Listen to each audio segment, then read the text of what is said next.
trabajar en clínica particular, pues tienes que hacer promoción, tienes que empezar a ganarte a tus clientes, tienes que empezar a platicarles sobre procesos desde que son cachorritos y te los empiezan a llevar a la clínica para sus desparasitaciones, para sus vacunas, pues tienes que platicar con ellos, ¿no? Tienes que comentarles ciertas características que a lo mejor ellos no conocen de una raza en particular y tú mencionárselos como un ¿sabías qué? ¿No? ¿Sabías que la raza que tú tienes presenta estas características? O que va a entrar en periodo de celo, necesitamos platicar sobre su control no reproductivo, o sea, todas esas cuestiones, ¿no? Para que no pase eso que me está mencionando, que te la traigan porque no sabían cuándo entraba en la pubertad, cuándo era su primer celo, la cruzó un macho que ellos no querían que la cruzara y ahora quieren interrumpir el embarazo de ese animal. Entonces, aguas con el manejo de hormonales. Dime, Luvia. Yo me quedo con una super duda. ¿Es posible utilizar las pruebas caseras esas de orina en perros para detectar un embarazo? Es posible detectar, puede ser que sí te llegue a marcar la crucecita, pero ¿cuál es la desventaja de que tienes que confirmar con una prueba complementaria? Inclusive aún en humanos, o sea, la prueba rápida o los test rápidos son para eso, ¿no? Es así como que para que me genere más duda, si estoy o no estoy, me hago una prueba rápida. Pero si tú lees el instructivo de esas pruebas rápidas, te dicen de que por cualquier situación tienes que hacerte una prueba complementaria de tipo sanguíneo, ¿no? Para comprobar eficazmente de que estás embarazada. Lo mismo podría pasar en el caso de especies de animales. Han hecho ese tipo de estudios en equinos, en bovinos, ¿no? Pero los errores o los falsos positivos y falsos negativos eran muy obvios o muy grandes, ¿no? Porque no son pruebas altamente sensibles o altamente específicas, ¿no? Entonces, hay más probabilidades de error si lo ocupas en animales que en el caso de humanos, ¿no?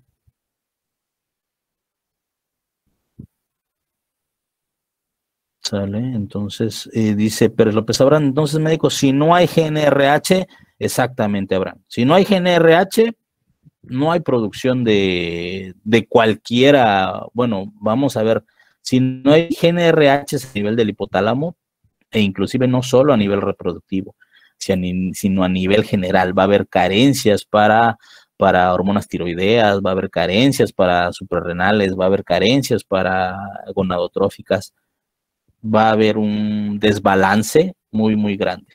Generalmente puede ser un desbalance nutrimental.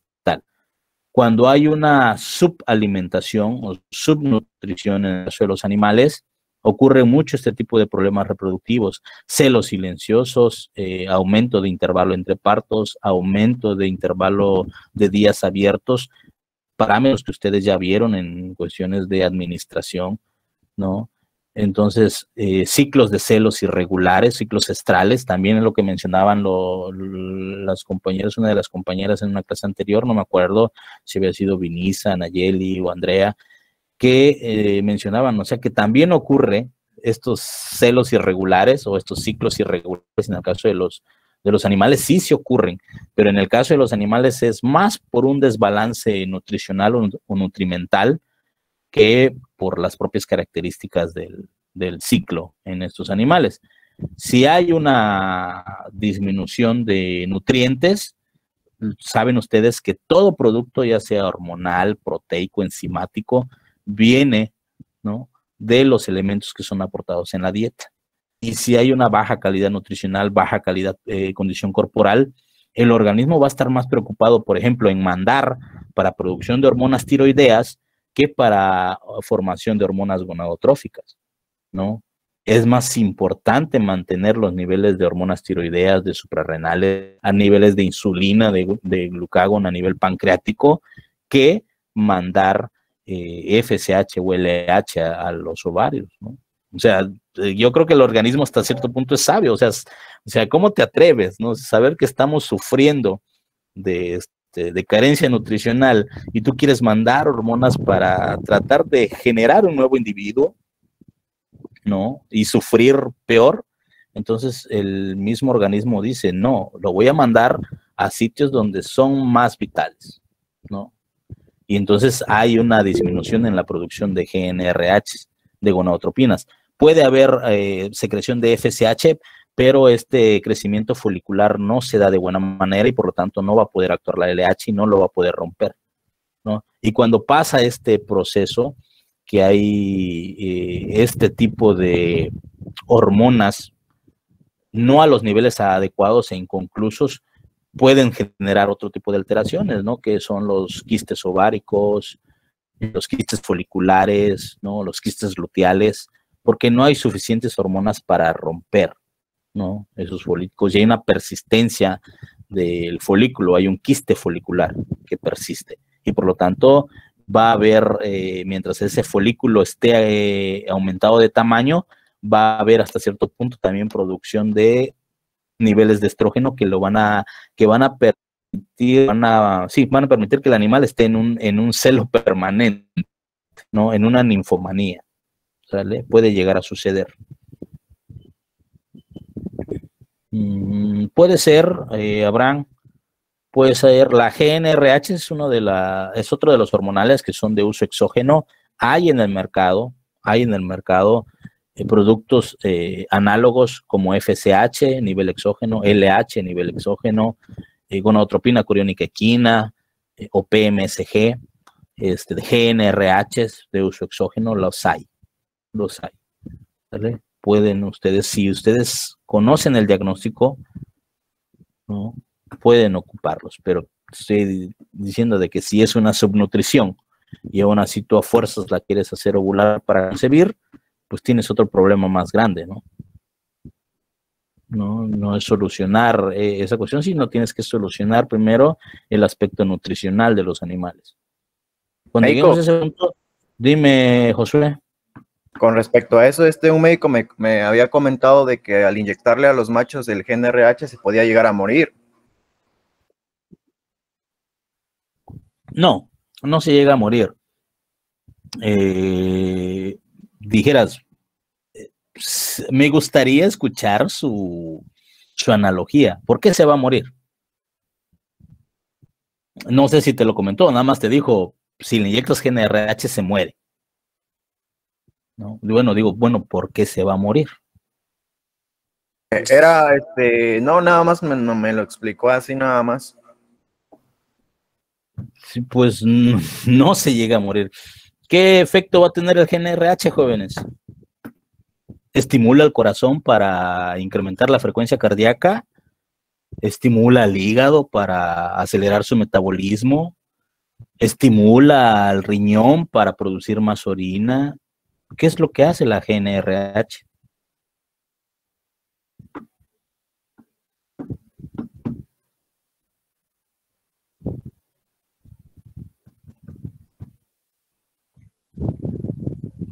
Platíquenme y nosotros mismos contestamos esa duda, ¿no?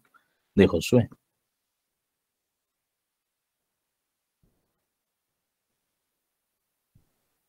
Aumenta el ritmo cardíaco, ¿no? No. Sí. ¿Por qué? ¿Por qué aumenta el ritmo cardíaco la GnRH?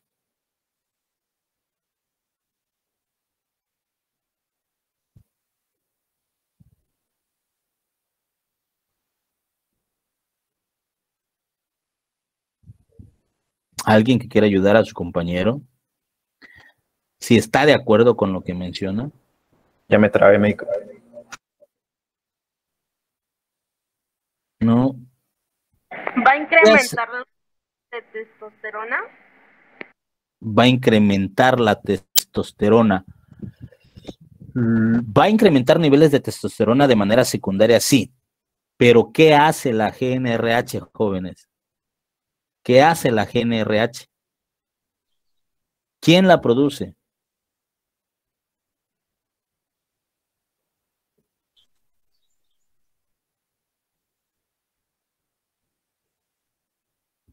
¿Quién produce la GnRH? Lo acabamos de mencionar. hipófisis.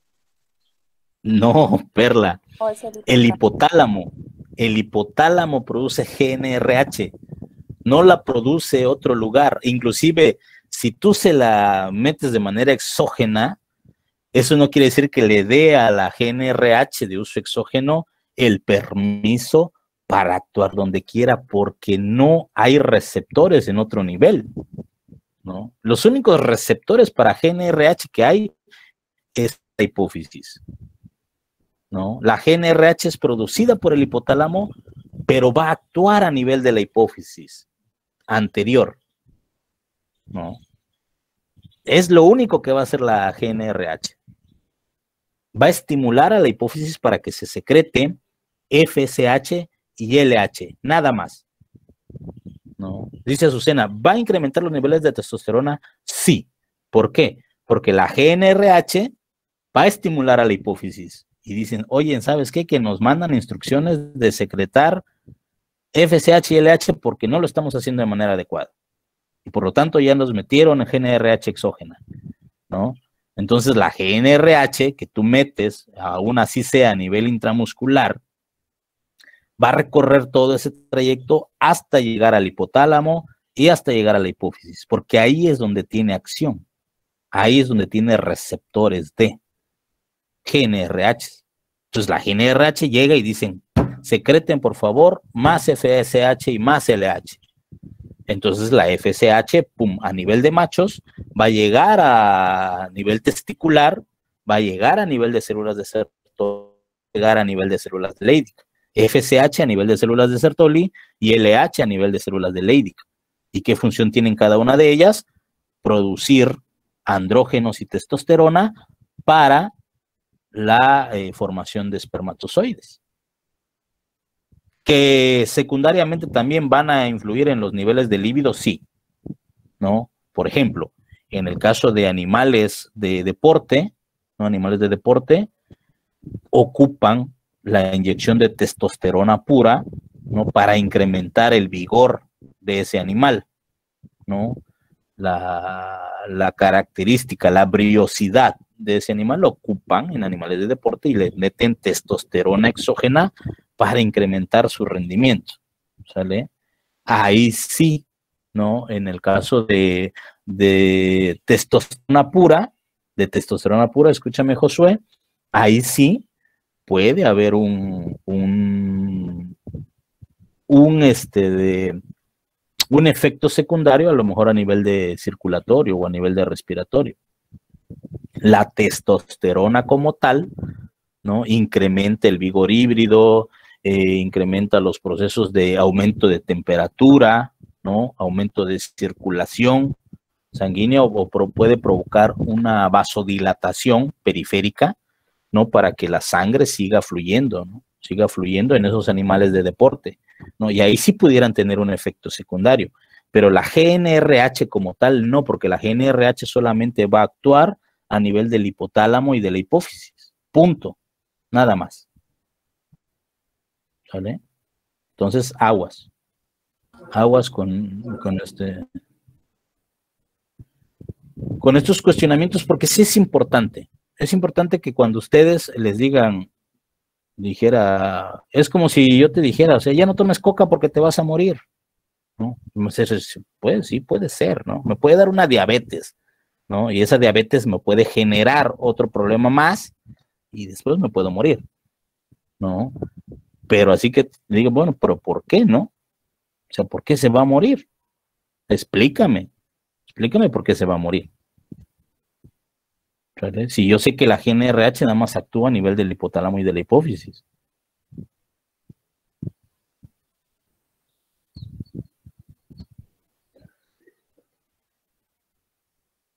¿Sale? Entonces, de Abraham, hipotálamo, ok, y Tendebu ya había comentado Perla, en un principio se equivocó y después, antes de apagar su micrófono, dijo hipotálamo, ¿no? Ok, hipotálamo, hipófisis, sale GNRH, las produce el hipotálamo y actúan sobre la hipófisis, y la hipófisis a nivel de las gónadas. Dice Abraham, dice, médico, ¿hay casos de animales que tengan problemas a nivel del hipotálamo? Sí, y por lo tanto no produzcan FSH. Esto es más a nivel de procesos fetales o embriológicos en la formación de todo este rollo. Ustedes ya vieron desarrollo embrionario del sistema nervioso central, vesículas primarias, prosencéfalo, mesencéfalo, rombencéfalo. El prosencéfalo se divide en teléfalo, diencéfalo. El hipotálamo está en la porción del diencéfalo, ¿no? Del diencéfalo se origina lo que es el tálamo, hipotálamo, subtálamo, epitálamo, metatálamo, etc., ¿no? Entonces, si hay un error en esa diferenciación embrionaria, o sea, a nivel de vesículas primarias y secundarias, puede haber una hipofuncionalidad, ¿no? Puede haber una hipoplasia en la formación de estos.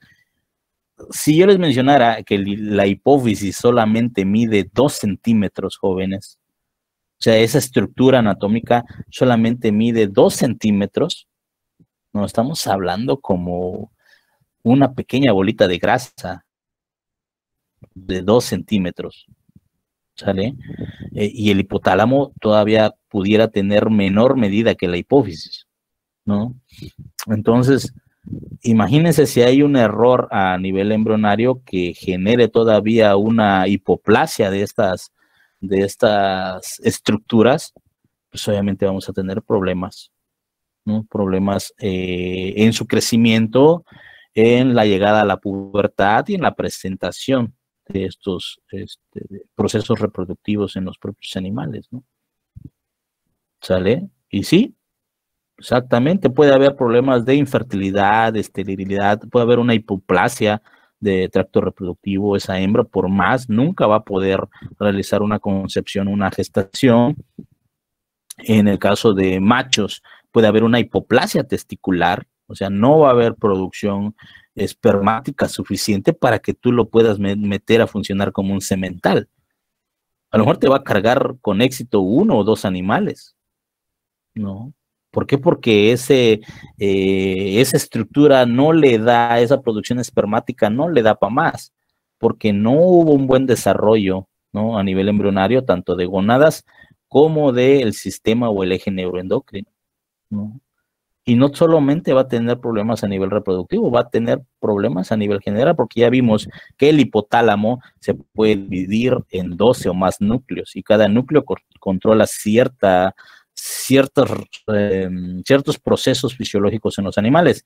De esos núcleos, de esos 12, 13, 14, dependiendo de la literatura que ustedes están consultando, solamente 2 núcleos, el supraóptico y el paraventricular, son los que se encargan de los procesos reproductivos.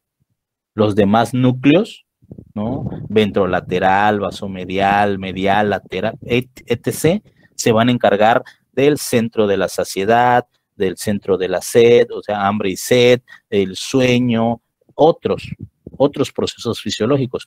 Solamente el supraóptico y el paraventricular son los que se van a encargar, en este caso, de la producción de GNRH, ¿no? Y de gobernar la hipófisis anterior y posterior para procesos reproductivos, ¿no? Entonces, he ahí la importancia de conocer y estructurar todo esto que venimos hablando desde las clases de fisiología, ¿no? Para los que estuvimos o participamos en ellas, y hablamos del desarrollo embrionario, hablamos de el eje neuroendocrino, ¿no? A nivel glandular, ahorita lo estamos viendo a nivel gonadal, ¿no? Únicamente con la producción de gónadas. Entonces es importante que ustedes desempolven un poco esos conocimientos y los articulen ahorita con la clase de reproducción para que podamos comprender de mejor manera los procesos reproductivos en los animales. ¿Sale? Y Josué, yo te recomiendo, dijeras, aunque suenes así, tipo metiche o algo, se va a morir. ¿Por qué? Dijera el peje, yo tengo otros datos, ¿no? ¿Por qué se va a morir? ¿Sale? Sí, está bien, médico. Gracias. Órale. ¿Alguien más? Vamos a hacer una pequeña pausita. De hecho, me fui más allá de las 9. Va a ser una pequeña pausa a las 9. Son 9:17. Denme 3-4 minutos, jóvenes. Necesito preparar la conexión de la peque.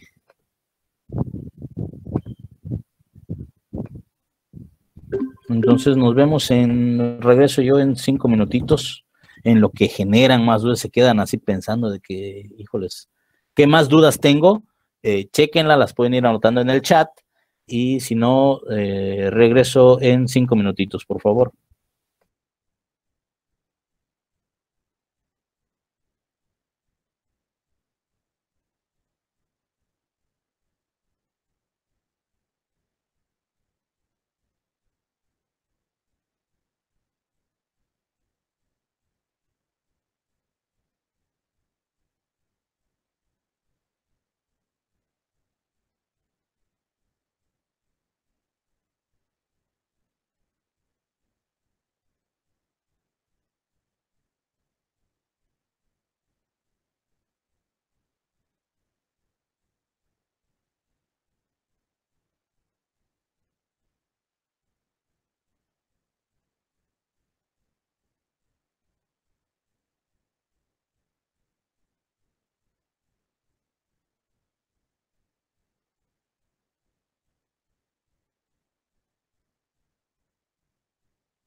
Listo, jóvenes, ya regresamos. Una disculpa por la interrupción, pero el día de hoy sí lo voy a estar interrumpiendo un ratito por las cuestiones de que andamos aquí de papá luchón el día de hoy. Entonces, preguntas, dudas, jóvenes, por ahí creo que dejaron algo en el chat. No hay nada nuevo en el chat. Alguien que tenga alguna pregunta, duda para complementar estas inquietudes, podemos ocupar eso para resolver algunas dudas que tengan acerca de procesos fisiológicos o cuestiones, o quedó entendido todo lo de neuroendocrinología de la reproducción, jóvenes.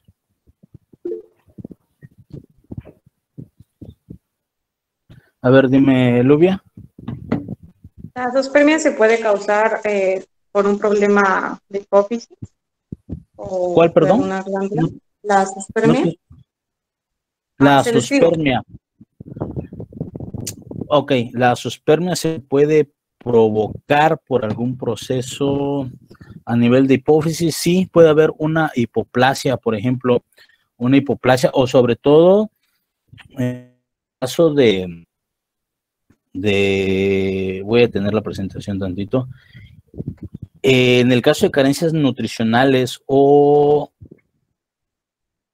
sobreuso del semental, no pueden provocar de algún problema de este tipo. Sin embargo, bueno, ¿cómo está categorizada? ¿Cómo entiendes tú como el término azoospermia? No puede ser la ausencia total o parcial, ¿no? de estructuras espermáticas, ¿no? De células espermáticas en el fluido del eyaculado. O sea, puedes tener solamente plasma seminal, ¿no? O productos de las glándulas accesorias que ya mencionamos. Si ustedes recordarán en el apartado de anatomía del aparato reproductor del macho, estas glándulas accesorias proporcionaban cierto producto al líquido seminal, ¿no? Fructosa, nutrientes.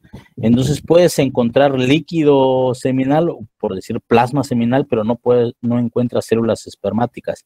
Y eso puede indicar muchos diferenciales. Puede haber una obstrucción a nivel de conductos deferentes, puede haber una sobreexplotación del animal.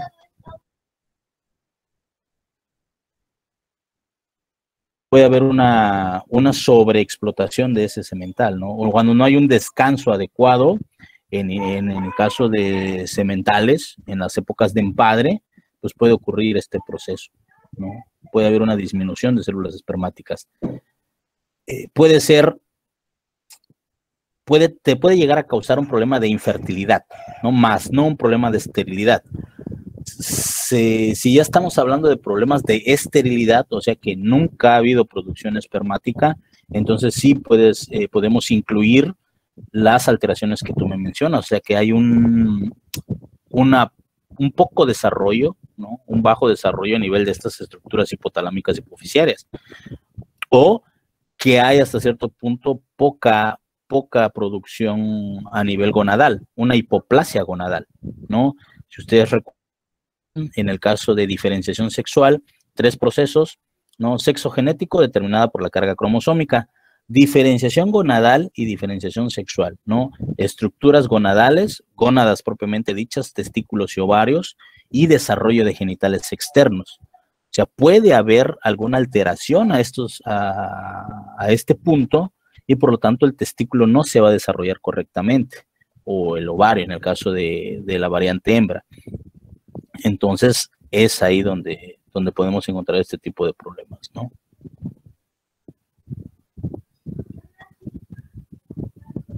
¿Alguna otra duda, Lubia? Creo que no.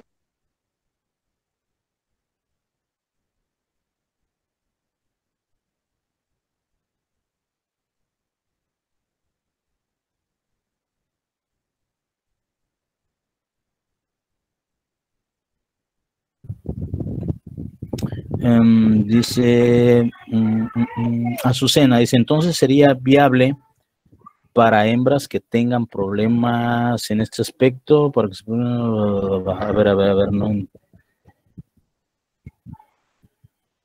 Ok, Azucena, siempre y cuando tú determines, híjoles, o sea, que tu diagnóstico mediante una palpación rectal,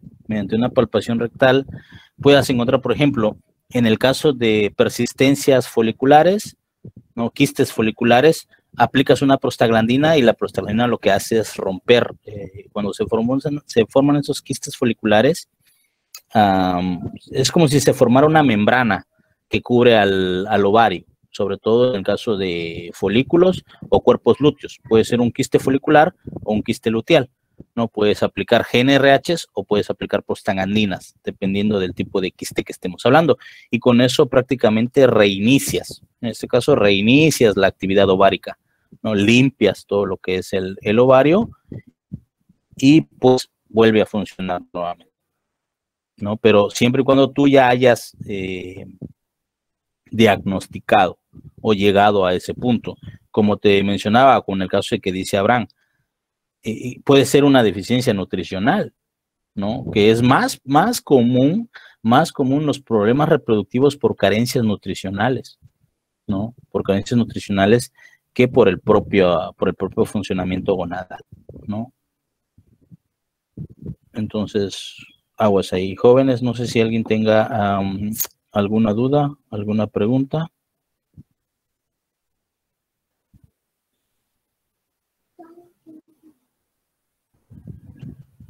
Ok, si no tienen, vamos a continuar otro momentito más, voy a presentarles. Vamos a estar hablando un poco acerca de este punto, pero ya a nivel propio de cada una de las estructuras, ¿sale? A nivel de testículos y a nivel de ovarios. Nosotros recordamos el funcionamiento, perdón, creo que me fui hasta arriba, primero íbamos a empezar con testículos. Nosotros nos recordamos el funcionamiento de esos testículos, ¿no? Una vez que empiezan el inicio de la pubertad, ¿no? Y el funcionamiento propio de estas gónadas, encontramos que es producción de gametos. Ellos producen los gametos masculinos, dices espermatozoides, ¿no?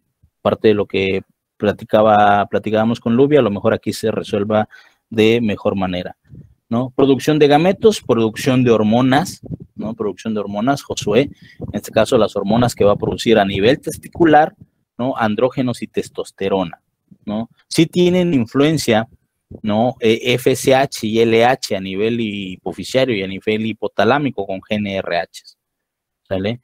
Pero ya van a ser funciones secundarias propias de las hormonas mencionadas anteriormente, ¿sale? Entonces, ¿qué otras funciones tienen? Transporte de gametos, ya vimos en el caso de túbulos seminíferos cómo se va realizando esta producción espermática, llegan hacia el mediastino testicular o rete testis y de ahí son transportados hacia la siguiente estructura que es el epidídimo, cabeza, cuerpo y cola, ¿no? Que tienen funciones de almacenamiento, transporte, maduración y almacenamiento de espermatozoides, ¿no? La formación propia del semen como tal, ¿ok? Voy a dejar tantito esta imagen que están visualizando ustedes ahorita en pantalla. Me dicen si ven descenso testicular, ¿no? Y denme unos segunditos.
Disculpen, ya estoy de vuelta nuevamente. Jóvenes, una disculpa.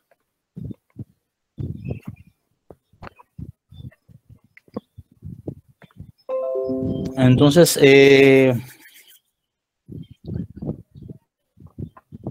fisiología propia de lo que es el testículo. Vamos a empezar a hablar un poco acerca de ello. Algo de lo que mencionaba Lubia o Josué, que les comento a lo mejor pueda influir un poco en las dudas que tengan. Sin embargo, para empezar a hablar de la fisiología propia del testículo, hay que tener en consideración ciertos aspectos. Cuando ocurre el desarrollo embrionario, de las especies, en este caso de la variante macho, los testículos en un inicio están en posición abdominal, ¿no? Cuando llega el proceso de organogénesis, formación de las crestas neurales, el tubular,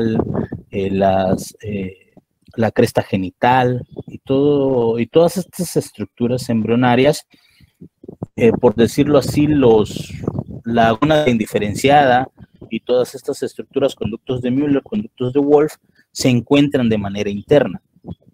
Cuando ya viene el proceso de diferenciación sexual, y empiezan a migrar estas células primordiales en las estructuras de las cuales se van a originar, ya sea testículo, sea ovario, pues viene la migración de estas células, ¿no? Y ocupan su porción.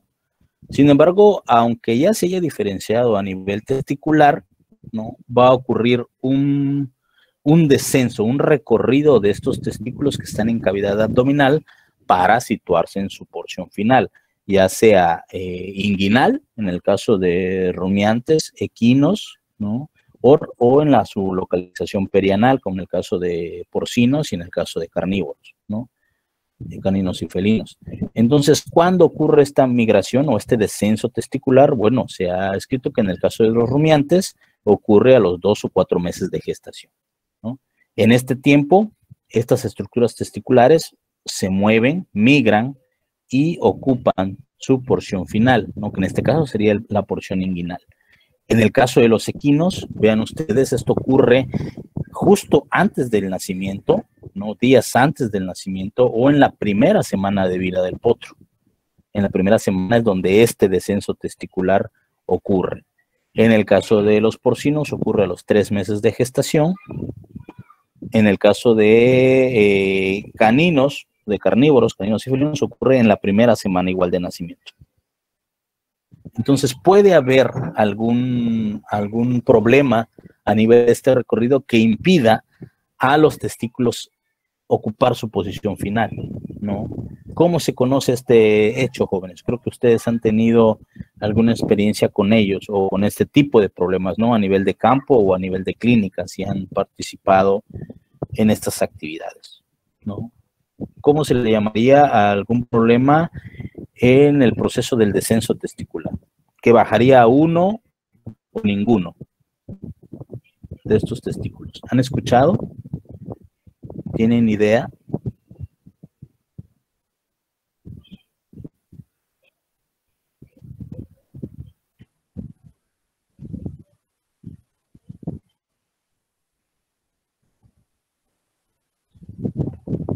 ¿Qué no es la criptorquidia? Estoy mal. Exactamente. Andrea, ¿verdad? Sí. Detuve la grabación de Aret, detuve la grabación tantito. Voy a volver a activarla para grabar el resto que queda de la sesión. Por ahí hay otros compañeros que dicen que se les fue la conexión de internet, pero no sé si ya se estabilizó o regresaron. Entonces, criptorquidia. Criptorquidia ocurre cuando no desciende, ¿no? Cuando en este proceso de descenso testicular, en los periodos que marca la diapositiva, no ocurre. Nos quedan ambos testículos en cavidad abdominal. Y eso es conocido como criptorquidismo o criptorquidia, animales criptorquidios, ¿no? ¿Qué problema creen que haya ahí? ¿O qué problemas van a tener, ¿no? En el caso como mencionábamos con Lubia, por ejemplo, ¿no? ¿Qué problema creen que pueda llegar a generar?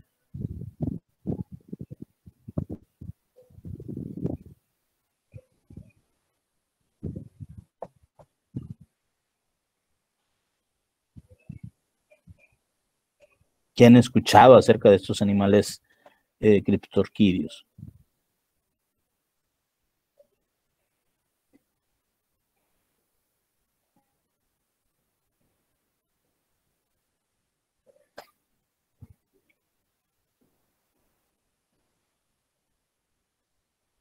¿Qué puede llegar a ocurrir?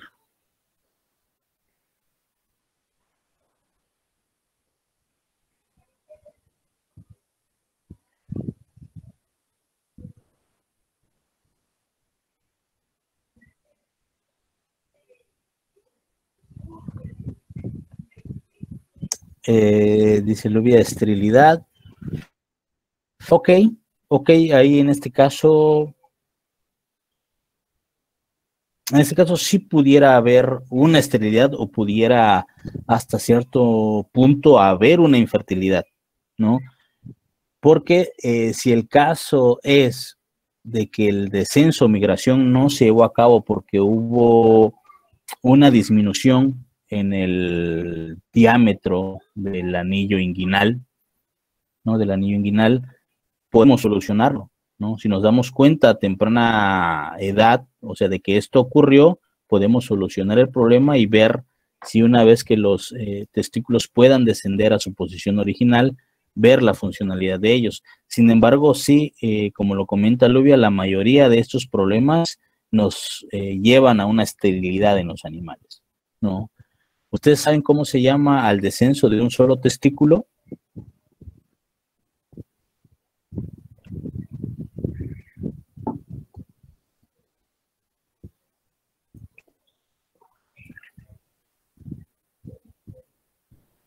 En el caso de cuando no ocurre el descenso de ambos testículos es criptorquidia, ¿no? Animales criptorquidios.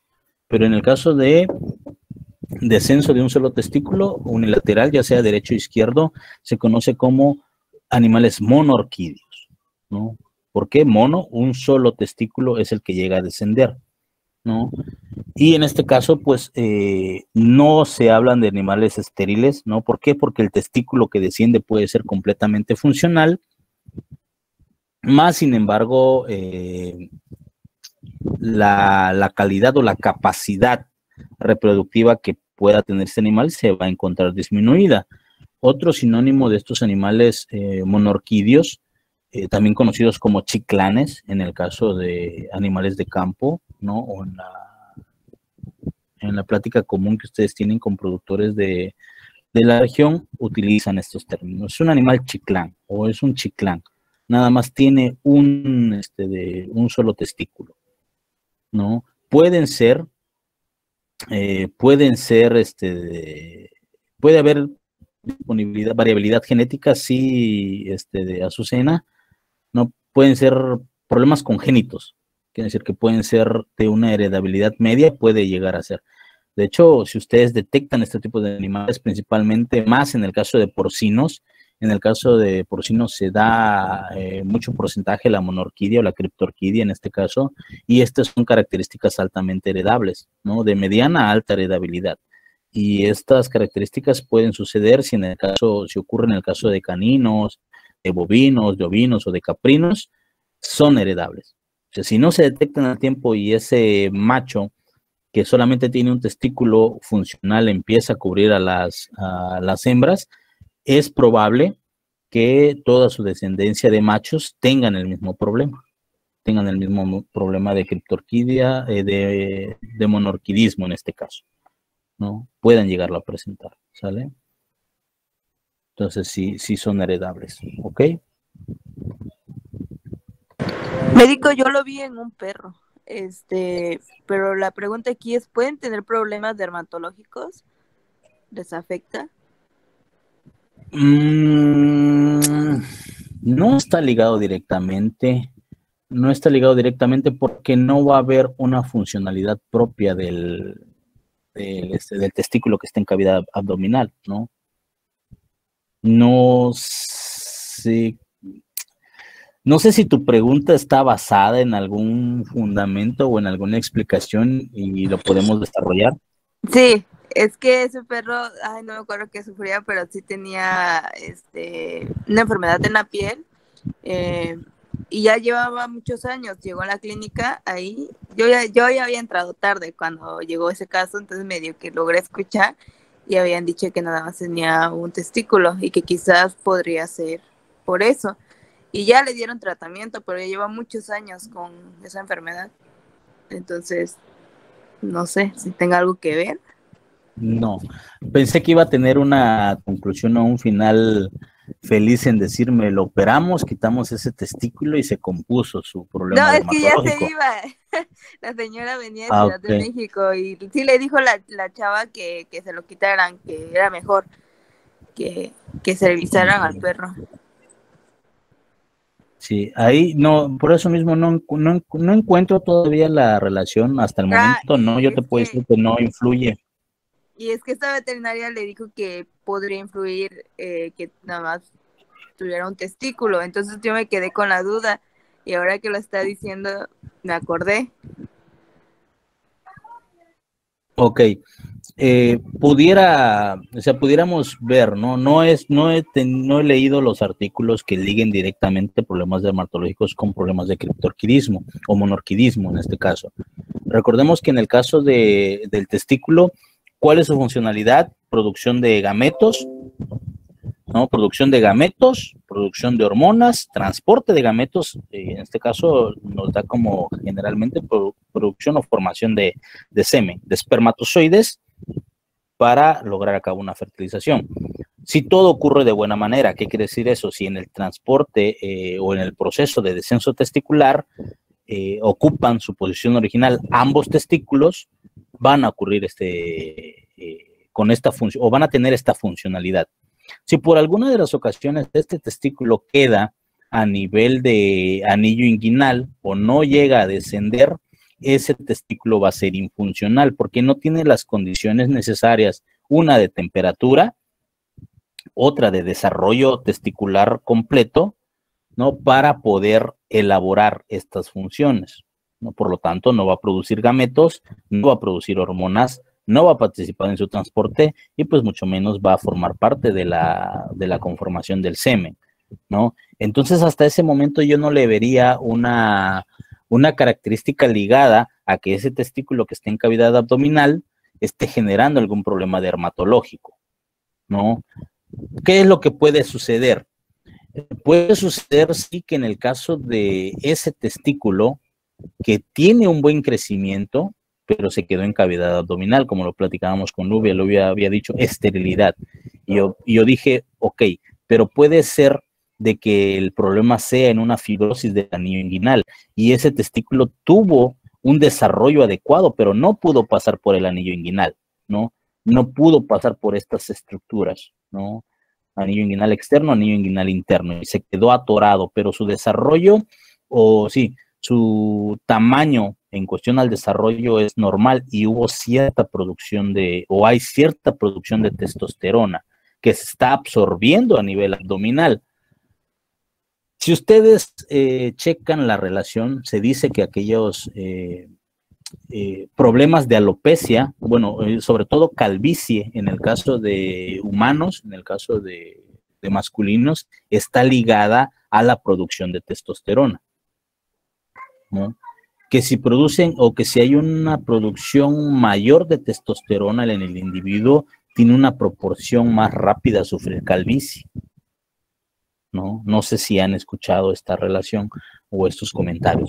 Si nosotros relacionamos ese estudio en el caso del humano, podemos extrapolarla en el caso de caninos que estamos hablando en estos momentos, que ese testículo que se quedó en cavidad abdominal esté produciendo cierta cantidad de testosterona y esta testosterona se esté absorbiendo por el organismo y esté generando un daño a nivel de piel o sobre todo de pelo. No sé si el paciente que tú mencionas, Luz, tenía problemas de alopecia, tenía problemas o eran problemas a nivel de la capa dérmica o epidérmica, ¿no? Entonces, eso serían cuestiones, diferenciar estas cuestiones, ¿no? Si pueden ser problemas de alopecia o pérdida de pelo o pelo muy delgado, pudiera tener cierta relación con ese testículo que está en cavidad abdominal. ¿Cómo lo comprobaríamos? Hacemos la cirugía, quitamos el testículo, vemos el tamaño, desarrollo testicular, ¿no? Y entonces vemos la evolución de ese problema dermatológico. Si no se resuelve, no tenía nada que ver el testículo que estaba en cavidad abdominal y es un problema propio de la capa dérmica de este animal, ¿no? ¿Sale? Eso pudiéramos checar. Dice Azucena y TV, entonces no se ocuparían, no son recomendables, a pesar de que tengan buena conformación, buenas características fenotípicas. Si nosotros encontramos monorquidia, ¿no? En el caso de bovinos es de mediana a alta heredabilidad. Su descendencia va a tener esto, que obvio, ¿no? Tú puedes decir, bueno, es que no nos dimos cuenta y supuestamente es un semental de alto valor genético, ¿no? De registro, imagínense. Puede llegar a suceder, jóvenes, puede llegar a suceder, ¿no? Buenas características genéticas, pero con un solo testículo. ¿Qué es lo que va a pasar con ese animal? Lo único que vamos a tener es de que, pues sí, su descendencia macho va a tener ese problema, va a heredar ese problema de monorquidismo, pero la calidad genética se va a mantener. Entonces, pues ya son cuestiones de gustos propios. Si el productor así lo desea, lo puedes ir conservando. Pero obviamente la capacidad reproductiva de ese macho se va a ver limitada, ¿no? En una proporción macho-hembra de generalmente 25, 30 hembras asignadas a ese semental, pues se va a reducir a la mitad, ¿no? 15 o 10 hembras, solamente que va a tener capacidad reproductiva ese macho por la producción espermática. No va a ser la misma producción espermática de un testículo a de 2 testículos. Estamos hablando en millones de células espermáticas por centímetro cúbico, ¿no? Entonces va a estar disminuida esa capacidad reproductiva de ese macho, ¿sale? Eso aunado, pues, a los factores de heredabilidad, ¿no? O defectos congénitos, que así lo pueden llegar a clasificar. Es un defecto congénito, ¿no? Dice Ausencio Sánchez, dice, médico, yo tuve un toro, un orquidio de semental hace 3 años, su descendencia en machos salieron bien y las hembras ya tuvieron su primer parto y todo marcha bien, ¿no? Adelante, adelante, puede ser que se exprese, puede ser que no se exprese. Si tú sigues la evolución, Ausencio, de esa descendencia, ¿no? Puede ser de que tu primera, segunda generación no la presentaron. No sé si le llegaste a dar el seguimiento a toda la descendencia macho que pudiste llegar a tener y ver la descendencia de esa primera o segunda generación. Recordemos que en defectos congénitos pueden no llegar a aparecer en las primeras 3 generaciones. En la tercera, cuarta y quinta generación se empiezan a ver mucho este tipo de problemas congénitos, ¿no? Pero lo van a llegar a presentar en algún momento y eso te lo aseguro, Ausencio. Te lo aseguro que en algún momento la descendencia de ese toro va a presentar animales monorquídeos, ¿no? Y pueden ser que aumenten en un gran porcentaje, ¿no? O se presenten en casos aislados. ¿Sale?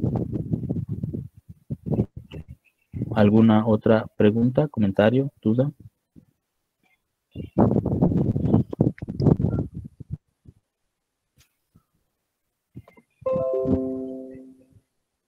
Perfecto. Bueno, entonces les decía, tiene que haber este proceso de descenso testicular. ¿Cuándo ocurre? Ahí viene en la diapositiva los meses o las etapas en los que esto ocurre en el proceso embrionario fetal de los animales. ¿Sale? Cuando pasa este hecho, estos testículos arrastran una serie de capas que al final de cuentas son las envolturas testiculares que nosotros ya vimos, ¿no? Desde la capa superficial, que es el escroto, la capa de piel, la túnica vaginal, la túnica albuginea, ¿no? La capa muscular, músculo cremaster, que van a ayudar a que el funcionamiento testicular se lleve a cabo de mejor manera. Ya vimos también, o habíamos mencionado, que si nosotros hacíamos un corte a nivel de este parénquima testicular, íbamos a encontrar estas estructuras, ¿no? El testículo estaba formado por diversos septos, que eran los túbulos seminíferos, y ahí eran analogías que ustedes pudieran utilizar, el kiwi, una pizza, etc., ¿no? Divididos. Va a haber en esta superficie testicular separada por septos, ¿no? De tejido conjuntivo, que van a darle esta conformación de esos túbulos seminíferos. Y de ahí las células que van a estar involucradas en este proceso de desarrollo espermático se van a dosar. En el caso de las células primordiales, ¿no? O en este caso las espermatogonias, que van a ser las células madre generadoras de células espermáticas, ¿no? Entonces van a ubicarse en la periferia de esos túbulos seminíferos. Van a estar adosadas aquí, pegadas a las membranas, ¿no? A la membrana externa de ese túbulo seminífero. Y de ahí estas se van a ir diferenciando. Se van a ir diferenciando por procesos de mitosis en primera instancia y procesos de meiosis, procesos de división celular que ustedes ya conocen perfectamente. Pero ¿quiénes van a ayudar a contribuir en estas etapas de diferenciación? Células de Sertoli, que se encuentran dentro de los túbulos seminíferos, ¿no? Dentro de los túbulos seminíferos encontramos a las células de Sertoli, a este nivel, aquí como lo marca la imagen o la flecha, y células de Leydig, que están en el espacio intersticial, o en el espacio intercelular, o en el espacio entre túbulo seminífero y túbulo seminífero. Es decir, acá hay un túbulo seminífero y acá hay otro. En este pequeño espacio en blanco, que es el espacio intersticial, van a encontrarse estas células de Leydig. ¿Qué importancia van a tener? ¿Qué importancia van a tener? Las células de Sertoli van a tener receptores para hormona FSH, y las células de Leydig van a tener receptores para hormonas de LH. ¿Qué van a hacer cada una de ellas? Las células de Leydig van a producir testosterona, ¿no? Van a producir testosterona, la van a introducir a los túbulos seminíferos, y con las células de Sertoli van a formar el proceso de nutrición y diferenciación de cada una de estas células espermáticas, desde las células germinales o espermatogonias hasta las espermatides. Nosotros vemos en la porción central lo que es el mediastino testicular o la red testis, que va a funcionar como una aspiradora. Todas las células que se van diferenciando a este nivel de espermatogonia, espermatocito primario, secundario y espermatide, van a ser succionadas o captadas por esta red de testis y enviadas a su proceso de maduración y transporte en el epididio de las células. No sé si alguien tenga alguna duda. Estructuras testiculares, descenso testicular, ¿no? Sé cómo está conformado ese túbulo seminífero, ¿no? Red de testis o mediastino testicular en la porción central, células de Sertoli dentro de los túbulos seminíferos que van a conformar el sistema de sostén y nutrición para las células espermáticas durante su diferenciación, ¿no? Células germinales propias, espermatogonias, adosadas, ¿no? En la periferia de esos túbulos seminíferos, y células de Leydig en el intersticio, ¿no? Entre túbulo seminífero y túbulo seminífero. ¿Vale? ¿Queda claro este proceso? ¿Queda claro este proceso?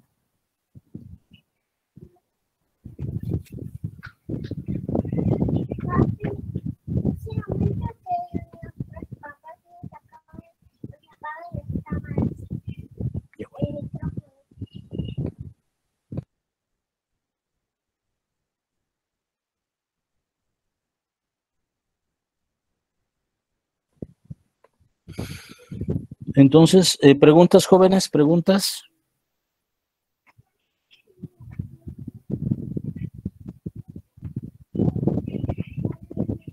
Muy bien, si no hay ninguna pregunta, vamos a concluir la siguiente clase con fisiología testicular y fisiología ovárica. Hasta lo que veamos la clase del viernes va a abarcar la primera evaluación parcial, y obviamente hasta este punto van a anexar la terminología en su glosario. En su glosario. Hasta la clase que veamos el día viernes. ¿Alguna pregunta, jóvenes?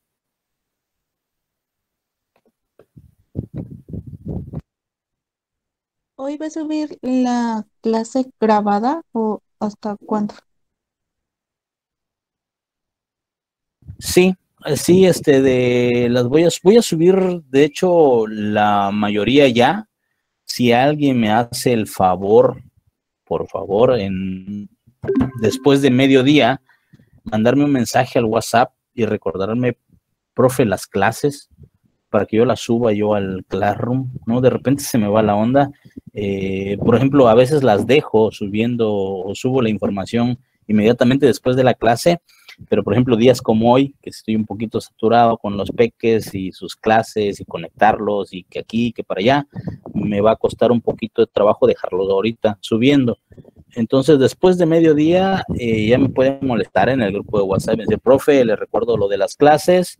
Si necesitan o no pueden descargar una presentación, me dicen y la vuelvo yo a subir, ¿sale?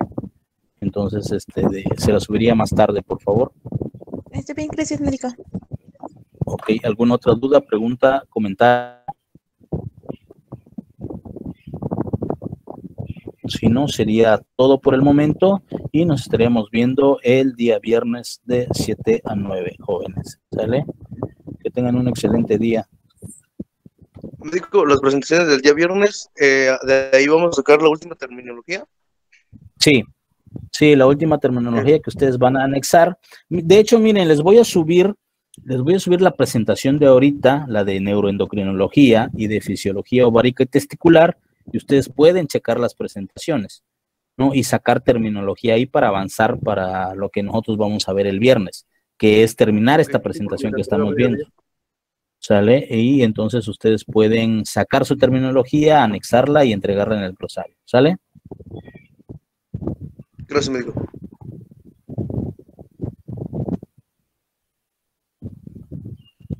¿Alguna otra duda, pregunta?